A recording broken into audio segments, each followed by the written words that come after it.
I'm Captain Jason Stevens. I'm the Bureau Commander of the Crimes Against Persons Investigations Bureau here for the Wichita Police Department.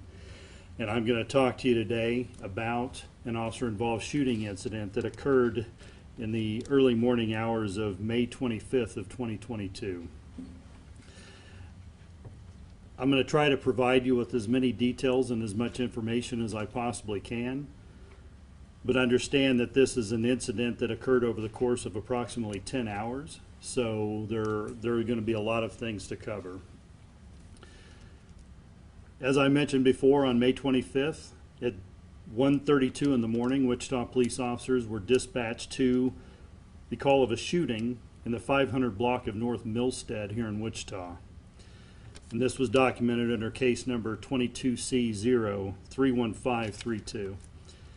The calling party was a female who identified our suspect as being a relative and identified him as being Gregorio M. Benuelos, and he's a 39-year-old male. We'll display a photograph of him here on the screen. Also in the residence, along with our victim and our suspect, Mr. Benuelos, were two other individuals. During the investigation, after officers arrived on scene, we learned that Mr. Benuelos arrived at the victim's house, which he does not reside at, intoxicated and in the company of a female who we believe possibly might be his girlfriend. The female was asked to leave at some point and did leave the residence, which agitated Mr. Benuelos, resulting in a verbal disturbance with the victim. During that disturbance, at some point, Mr. Benuelos physically assaulted the victim, causing a minor visible injury to her. Our victim retreated into a room. She was followed by our suspect, who at this point brandished a handgun, pointed that handgun at her, and fired one shot. At that time, the victim believed that she had been shot, but later realized after things calmed down that she had not been shot. And this was witnessed by another individual inside the house who confirmed that they witnessed him point a gun and fire it in her direction. All of the individuals inside the house, with the exception of Mr. Benuelos, left the residence and awaited the arrival of police officers. Once the officers arrived, well, before we do that, we're going to play a short 911 audio recording from the 911 call itself. I just got shot. Where's he at now? He's here, so he's going crazy. And he's falling here, please. Hurry. He's going crazy because he shot the gun? Yes. After the officers arrived, they saw Mr. Benuelos briefly walk out the front door, out onto the front porch. They saw that he was armed with a handgun that he was holding in his hand. He made some comments and then retreated back inside the residence. Due to the circumstances of the call, a decision was made at that time to activate and notify the SWAT team, the Special Weapons and Tactics team, and crisis hostage negotiators. This decision was made at 2:05 in the morning. The officers were able to do some background information and learned that Mr. Benuelos is prohibited from possessing a firearm lawfully due to a felony drug conviction. They also learned that he had at the time 2 felony warrants through the Sedgwick County District Court and 1 misdemeanor traffic warrant. Those 2 felony warrants stem from an incident that was reported under case number 21C064666 and was reported on October 19th of 2021. From that incident, he was arrested and was previously charged for aggravated kidnapping, 3 counts of aggravated battery, aggravated assault, criminal threat, and felon in possession of a firearm, and that was a domestic violence incident. They also learned that on May 16th of 2022, approximately 9 days prior to this incident, he was alleged to have assaulted another family member in a DV incident with a firearm, and that was documented under Wichita PD case number 22C 029608.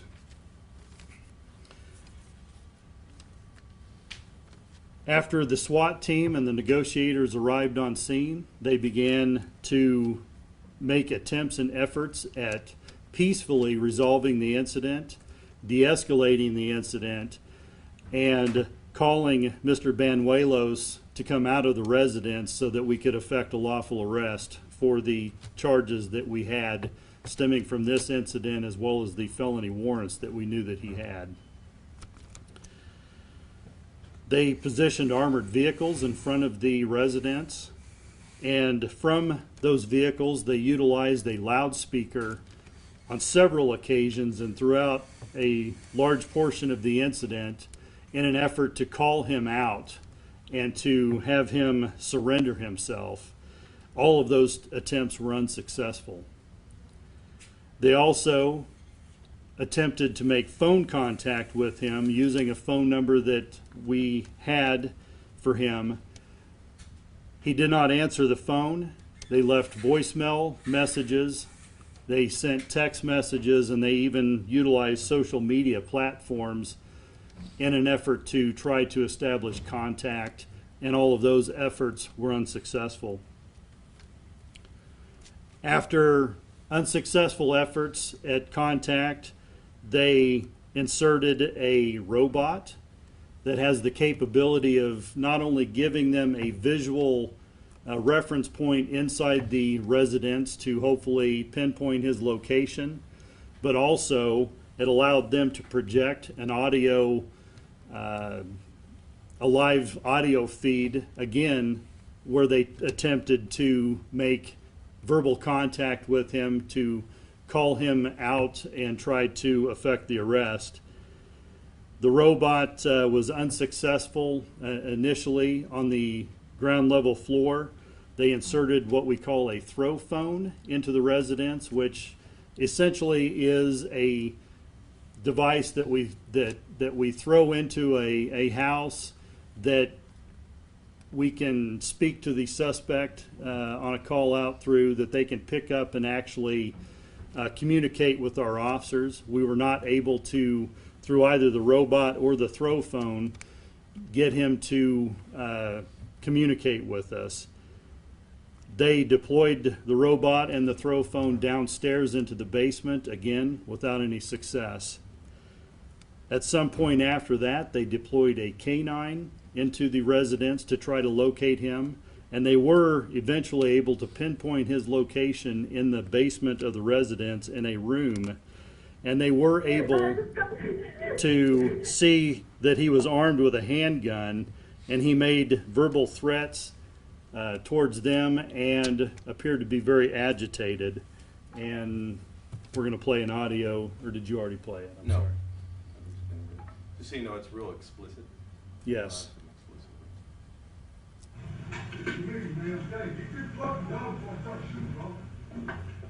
Put the gun down, dude.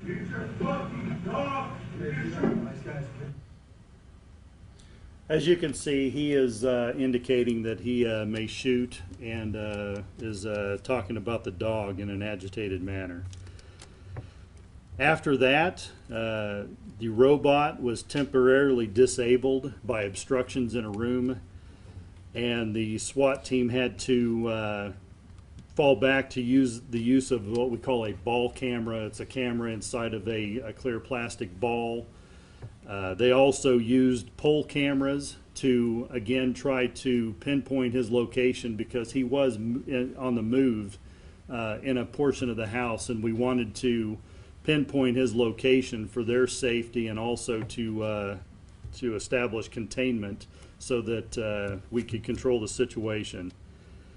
They continued giving verbal commands, and at some point the power in the house was turned off, and it was believed that Mr. Banuelos turned the power off, presumably from a power box inside the basement.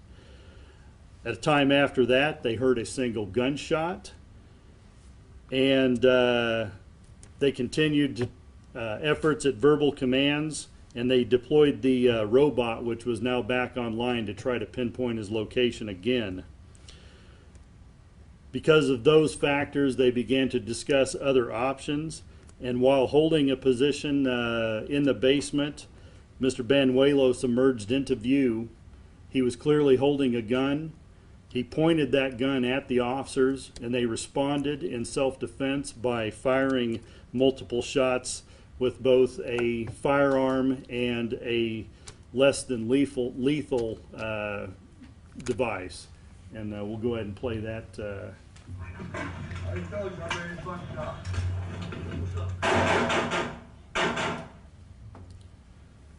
As you can see, the gun is pointed directly at the officers that is wearing the Axon camera. And here's a slowed down version of that.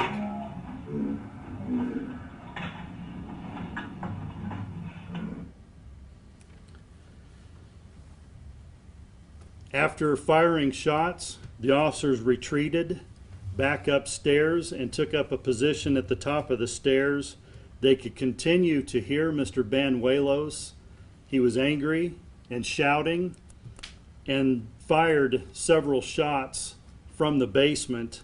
And again, I'm going to show you another video. This is a view. You have the top of the stairs. It's kind of a split level staircase with a platform in the middle. So you've got a set of stairs, a platform, and then a set of stairs. What you're going to see, you're going to hear a gunshot, and you're going to see, I believe in this area right here, a projectile coming through the drywall, and you'll see the drywall dust and hear gunshots. So this is what the officer's perspective was, and they returned fire immediately after this, after we play it, and retreat outside of the residence through a garage. So go ahead and play it.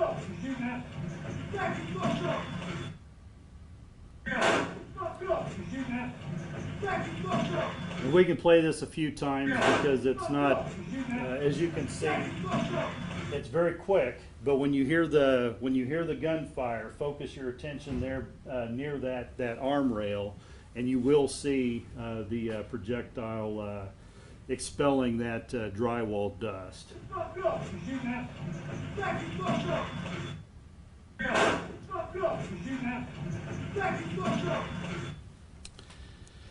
After they retreated from the residence through the garage, I mentioned earlier there were two SWAT armored vehicles parked out front.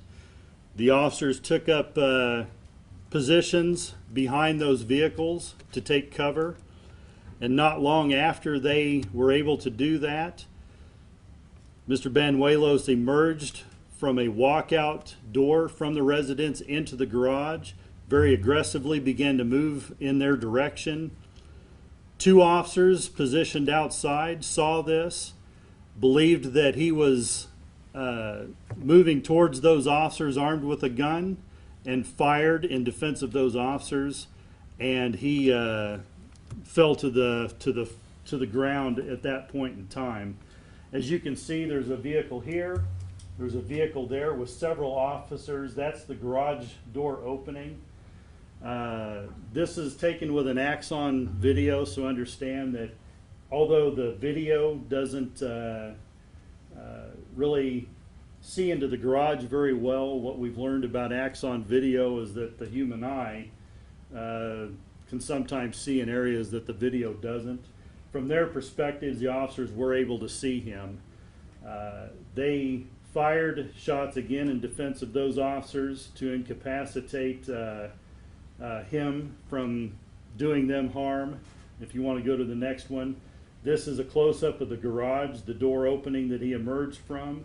The green and white bag there on the floor, we're going to show a close-up. There is the gun that he was armed with that we were able to recover after we entered the residence and rendered everything safe. I will mention also that Because he was armed with a gun, because shots had been fired at the officers, they did eventually move in to render the area safe. We had EMS and fire personnel standing by already, which is a standard protocol for SWAT call-outs. And as soon as the SWAT officers were able to render the area safe, the emergency medical personnel were moved in and attempted to render aid.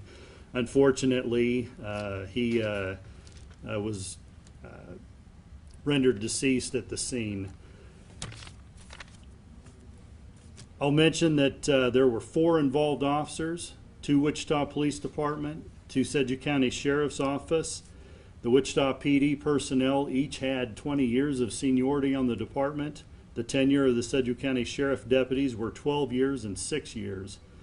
All 4 have been placed on administrative leave, which is standard procedure for both of our agencies involving officer-involved shooting incidents. The Wichita Police Department and the Sheriff's Office are jointly investigating this incident, but we have requested the assistance of the Kansas Bureau of Investigation for transparency and accountability purposes. And I'll take any questions you have at this time. Can you talk about the victims a little bit? Were they children or relatives or? The primary victim in the current incident was an adult. The other 2 individuals, one was an adult, the other was a juvenile, that were inside the residence, and of course Mr. Banuelos was an adult. And then just to get better clarification for like timeline, officers arrived, there were 2 people outside of the residence, the suspect walked out, walked back in, 2 other people were inside, and then those other 2 people eventually got out, is that correct? No, there were only at the onset there were 4 individuals in the house. Our suspect, Mr. Banuelos, our primary victim, the juvenile, and the other adult. So our primary victim, the juvenile, and the other adult got out of the residence and awaited the arrival of officers. Mr. Banuelos remained alone inside the house. And then the incident with the separate family member about 9 days prior, was he arrested in that incident? He was not. Why was he not arrested if he already had a felony warrant out from not being able to possess a gun? The other incident involved a secondhand report from an out-of-state family member who saw a video, which at this point in time I don't believe we have, that depicted him assaulting someone here in Wichita with a gun. And quite honestly, there wasn't a great deal of evidence or cooperation in that case. That case is still, like I said, it wasn't resolved. And then the entire time frame when the SWAT team was outside, was that entire neighborhood like locked down and not able to leave or come and go? I can't speak for each residence, but what I do know from reviewing some of the interviews and reports, that as standard procedure on these types of calls, we make every effort to go door to door to contact residents in the area. If they are able to safely shelter in place in a basement or things like that, we don't force them out, but we strongly encourage them to. And I know from various degrees, people either went to alternate locations or sheltered in place in a basement or wherever they felt safe.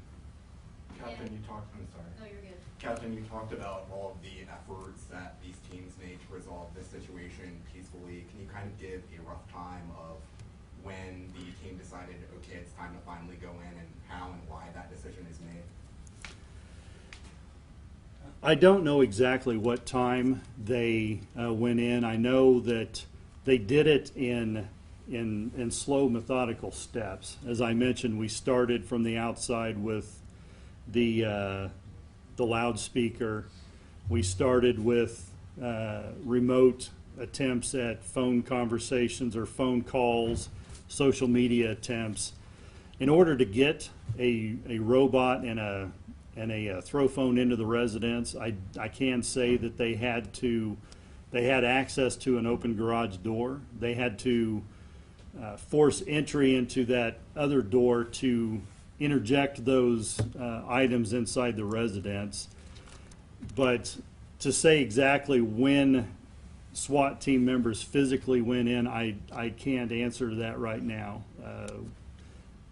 We can probably cover that at a later time, but I don't have that information right now. And then for the warrant out for that aggravated kidnapping, was the potential victim of that potentially one of the victims here, if that makes sense? It was a different victim, but a relative. How many shots were fired when he was in the garage at Ben Yellows? When he was in the garage, Yeah. 2. 2? One from 2 different officers. Each, right? Yes. Captain, do you know how many times the suspect was shot in total? I don't have that information right now. I know that there is going to be a medical examination that's done by the Sedgwick County Forensic Science Center, and we don't have all of their reports and results back at this time. The initial call that came in at 1:30 when he thought he shot the woman, what did he shoot at? If he didn't shoot her, what did? He what did, discharged it in a room, Okay. and the projectile, I believe, struck a wall or a floor. I can't recall which, but it did not strike a person. One more question, man.